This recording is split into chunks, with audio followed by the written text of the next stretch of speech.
Ce que nous apercevons derrière la vitre qui se tient devant nous, c'est le lieu du martyr, c'est le lieu du tombeau de Pierre, à proximité du lieu de son martyre. Et c'est donc l'endroit où Pierre a transformé en quelque sorte en acte la profession de foi qu'il avait faite sur le chemin de Césarée de Philippe. Tu es le Christ, le Fils du Dieu vivant. En allant jusqu'au bout du témoignage de foi, en allant ici à Rome jusqu'à livrer sa vie par fidélité au Christ, Pierre confesse que Jésus de Nazareth, est le Seigneur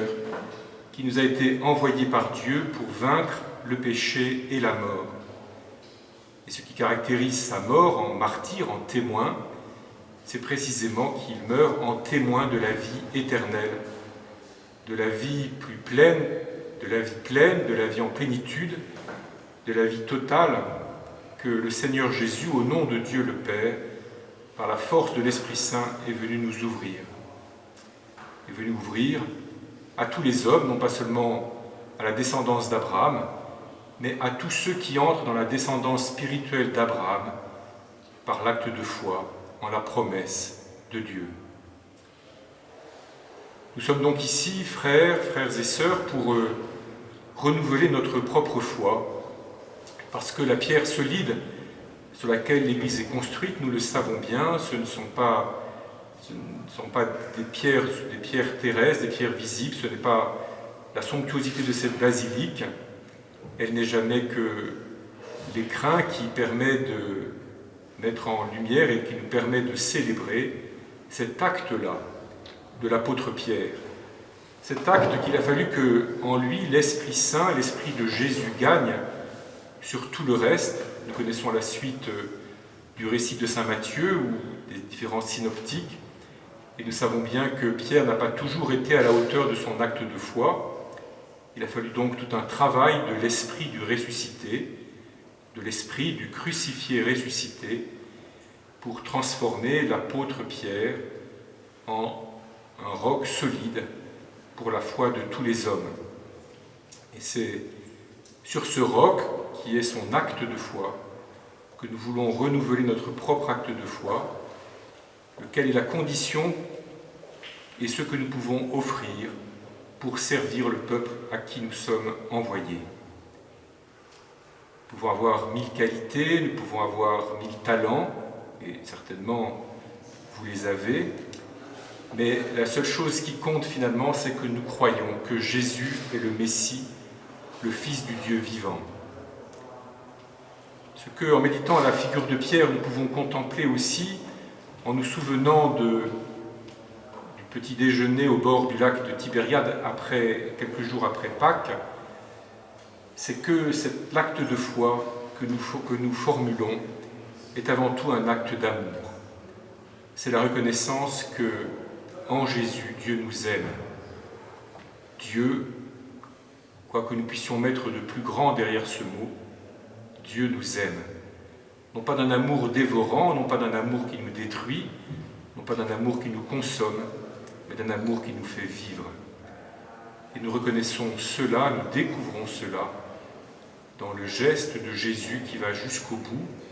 en se livrant lui-même pour que nous, pécheurs, nous puissions vivre pour la vie éternelle. L'acte de foi, celui de Pierre et le nôtre que nous appuyons sur celui de Pierre, est une réponse à cet amour. Nous mobilisons tout ce que nous avons de force en nous pour tâcher d'aimer à la hauteur de l'amour dont nous sommes aimés, tout en nous sachant toujours précédés et dépassés, bien sûr, par cet amour de Dieu. La fête de Sainte Thérèse de l'Enfant Jésus et de la Sainte Face nous rappelle précisément, nous l'avons médité dans l'office des lectures ce matin, nous rappelle que le cœur de l'Église, c'est l'amour. C'est une réponse d'amour à l'amour de Dieu qui toujours nous précède. En ces temps où notre Église se trouve humiliée, parce qu'il est dévoilé qu'elle n'a pas toujours été à la hauteur de cet amour, que certains de ses membres ont pu en abuser même pour abîmer, détruire d'autres êtres humains. Dans cette ville de Rome qui nous rappelle non seulement la foi de Pierre, mais aussi malgré tout bien des faiblesses, bien des péchés, bien des fautes de ses successeurs à travers le temps, bien des enjeux de pouvoir qui ont détourné la pureté de l'Évangile de sa vérité. En ces temps donc où nous sommes et en ce jour où nous sommes, en cette ville, nous voulons renouveler tous notre acte de foi pour que notre vie, notre service, notre mission de pasteur soit toujours davantage décapée, purifiée de tout ce que nous pourrions y ajouter d'encombrant, tout ce que nous pourrions y ajouter qui serait autre chose que l'émerveillement devant l'amour de Dieu, la confiance dans cet amour de Dieu et la confession au nom de tout homme, de tout être humain, qu'il est aimé de Dieu et appelé